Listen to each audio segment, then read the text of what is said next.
ഇന്നേ നമുക്ക് നല്ലൊരു അടിപൊളി നല്ല രുചിയാണ് കേട്ടോ കൂന്തളച്ചാർ തയ്യാറാക്കിയാലോ. അതെങ്ങനെയാണ് നോക്കാം.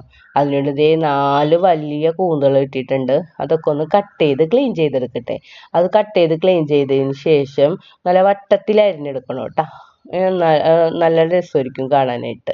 അപ്പം വട്ടത്തിലൊക്കെ അരിഞ്ഞ് അതൊരു കുക്കറിലോട്ട് ഇട്ട് കൊടുത്തിട്ട് ഒട്ടും വെള്ളം ഒഴിക്കാതെ മഞ്ഞൾപ്പൊടി, മുളക് പൊടി, ഉപ്പുപൊടി ഇവ ചേർത്തൊന്ന് വേവിച്ചിട്ട് അതിൽ ബാക്കി വരുന്ന വെള്ളവും മാറ്റി വെച്ചിട്ടുണ്ട്. കൂന്തൾ ദേ ഇതാണ്, ഇത്രയും കൂന്തളാണ് കേട്ടോ കിട്ടിയിട്ടുള്ളത്. അപ്പോൾ ഒരു പാൻ അടുപ്പിലോട്ട് വെച്ച് കൊടുത്തിട്ട് അതിലേക്ക് നമുക്ക് എണ്ണ ഒഴിച്ചു കൊടുക്കുക. എണ്ണ ഒഴിച്ചു കൊടുത്തിട്ട് ഈ കൂന്തളൊന്ന് പൊരിച്ചെടുക്കണം. അതിൻ്റെ വെള്ളത്തിൻ്റെ അംശമൊക്കെ ഒന്ന് മാറുന്ന രീതിയിൽ നല്ലപോലെ ഒന്നും പൊരിച്ചെടുക്കണം. ഓവറായിട്ട് മൊരിയിക്കണ്ട കേട്ടോ, ഒരു മീഡിയം സൈസായിട്ടും മൊരിച്ചെടുത്താൽ മതി. അപ്പോൾ ഇതൊന്ന് മൂടി വെക്കട്ടെ. ഇനി ഇതിലോട്ട് മസാലപ്പൊടി റെഡിയാക്കണം. അതിന് വേണ്ടിയിട്ട് ദേ ഒരു ബൗളിലോട്ട് മുളക് പൊടി ഇട്ട് കൊടുക്കുന്നുണ്ട് കേട്ടോ. ഒരു 1.5 സ്പൂൺ മുളക് പൊടി ഇട്ട് കൊടുക്കുന്നുണ്ട്. പിന്നെ 1/2 സ്പൂൺ മഞ്ഞൾപ്പൊടി ഇട്ട് കൊടുക്കുക.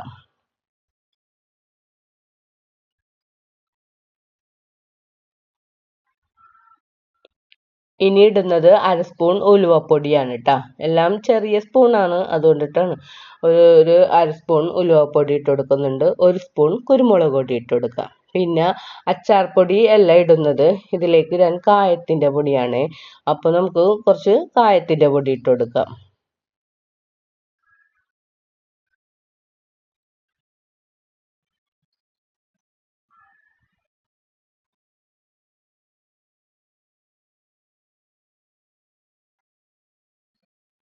ഇനി ഇതൊന്ന് മിക്സ് ചെയ്യാനായിട്ട് നമുക്ക് വിനാഗിരി ഒഴിച്ചു കൊടുക്കാം കേട്ടോ. കുറച്ച് വിനാഗിരിയും പിന്നെ ഈ കൂന്തൾ വേവിച്ച് വെച്ചിട്ട് വെള്ളം കണ്ട ആ വെള്ളവും കൂടെ ഒഴിച്ചിട്ട് നല്ല പോലെ ഒന്ന് മിക്സ് ചെയ്തിട്ട് മാറ്റി വെക്കാം. ഇനി നമുക്ക് കൂന്തൾ ഒക്കെ റെഡിയായെന്ന് നോക്കാം. അപ്പോൾ നമ്മൾ കൂന്തളൊക്കെ ഇവിടെ മൊരിഞ്ഞ് വന്നിട്ടുണ്ട്. അതൊന്ന് കോരിയെടുക്കണം, ആ എണ്ണയിൽ നിന്ന് കോരിയെടുക്കണം. അത് കോരി മാറ്റിയതിന് ശേഷം വേറൊരു പാൻ അടുപ്പിലോട്ട് വെച്ചെടുത്തിട്ട് കുറച്ച് നല്ലെണ്ണ ഒഴിച്ചു കൊടുത്ത് പിന്നെ ആ പൊരിച്ച് വെച്ചിരിക്കുന്ന നല്ലെണ്ണയും കൂടെ ഒഴിച്ചു കൊടുത്ത് അത് നല്ലപോലെ ഒന്ന് ചൂടായി വരട്ടെ. ചൂടായി വരുമ്പോഴേക്കും 1 സ്പൂൺ കടുകിട്ട് പൊട്ടണം. കടുകിട്ട് പൊട്ടി വരുമ്പോഴേക്കും ഇഞ്ചി വെളുത്തുള്ളി ചതച്ച് വെച്ചിട്ടുണ്ട്. 2 പച്ചമുളക് അരിഞ്ഞ് വെച്ചിട്ടുണ്ട്. കുറച്ച് കറിവേപ്പില എടുത്തിട്ടുണ്ട്. അപ്പോൾ ഇത് കടുകൊക്കെ ഒന്ന് പൊട്ടി വന്നതിന് ശേഷം ഇഞ്ചി വെളുത്തുള്ളിയും പച്ചമുളകും കടുകൊക്കെ ഇട്ടിട്ട് അത് നല്ലപോലെ ഒന്ന് കടുകല്ല സോറി കറിവേപ്പിലാണ്. അപ്പോൾ അതിട്ടിട്ട് നല്ലപോലെ ഒന്ന് മൊരിഞ്ഞ് വറ്റുക കേട്ടോ. അതിപ്പം നല്ലപോലെ ഒന്ന് അതിൻ്റെ പച്ച ചുവയൊക്കെ മാറണം, എന്നാലേ അച്ചാറിന് നല്ലൊരു രുചി ഉണ്ടാവുള്ളൂ, അല്ലെങ്കിൽ ഒരു പച്ച ചുവ ഉണ്ടാവും. അപ്പോൾ അതുകൊണ്ടിട്ട് ഇഞ്ചി വെളുത്തുള്ളിയൊക്കെ നല്ലപോലെ ഒന്ന് മൊരിഞ്ഞ് വരട്ടെ. ലോ ഫ്ലെയിമിൽ വെച്ചിട്ട് ഒന്ന് മൊരിച്ചെടുക്കണം.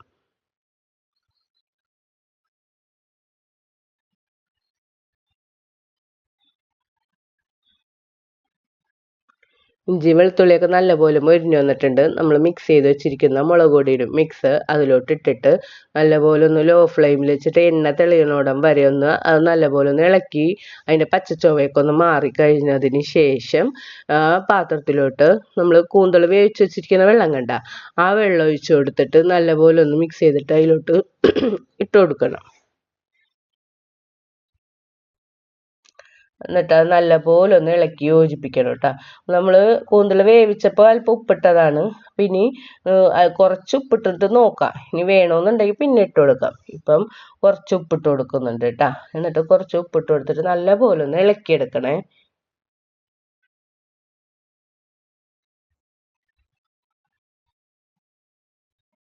ഇനി ഇതിലേക്ക് പുളിക്ക് ആവശ്യമായിട്ട് കുറച്ചും കൂടെ വിനാഗിരി, കുറച്ച് നമ്മൾ വിനാഗിരി ഒഴിച്ചിട്ടുണ്ട്, എന്നാലും കുറച്ചും കൂടെ ഒന്ന് വിനാഗിരി ഒഴിച്ചു കൊടുത്തിട്ട് അത് നല്ലപോലെ ഒന്ന് തിളച്ച് പറ്റുക. ലോ ഫ്ലെയിമിൽ കിടന്നിട്ട് ആ എണ്ണയൊക്കെ ഒന്ന് തെളിഞ്ഞ് വരുമ്പോഴേക്കും നമുക്ക് എന്ത് ചെയ്യണം, നമ്മൾ പൊരിച്ച് വെച്ചിരിക്കുന്ന കൂന്തൾ വേണ്ട അതിട്ട് കൊടുത്ത് നല്ലപോലെ ഒന്ന് ഇളക്കി യോജിപ്പിക്കാം. വീഡിയോ ഒക്കെ എല്ലാവരും ഒന്ന് സ്കിപ്പ് ചെയ്യാതെയൊക്കെ ഒന്ന് കാണാൻ ശ്രമിക്കണം കേട്ടോ. നിങ്ങളുടെ വിലയേറിയ അഭിപ്രായമൊക്കെ ഒന്ന് കമൻറ്റ് ചെയ്യണേ. വീഡിയോ ഇഷ്ടമാണെങ്കിൽ ഫ്രണ്ട്സുകൾക്കൊക്കെ ഒന്ന് ഷെയർ ചെയ്ത് കൊടുക്കാൻ മറക്കരുതേ. അപ്പോൾ അതേയും ആ കൂന്തളൊക്കെ നല്ലപോലെ ഒന്ന് ഇളക്കിയിട്ട് ഇപ്പോൾ നോക്കിയപ്പം ഉപ്പ് അല്പം പോരായികയുണ്ട്. അപ്പോൾ കുറച്ചും കൂടെ ഉപ്പിട്ടിട്ട് ലോ ഫ്ലെയിമിൽ തന്നെ ഇരിക്കട്ടെ. അപ്പോൾ അതേ ഇതുപോലെ ആവുന്ന രീതിയിൽ ഒന്ന് വഴറ്റിയെടുക്കണം.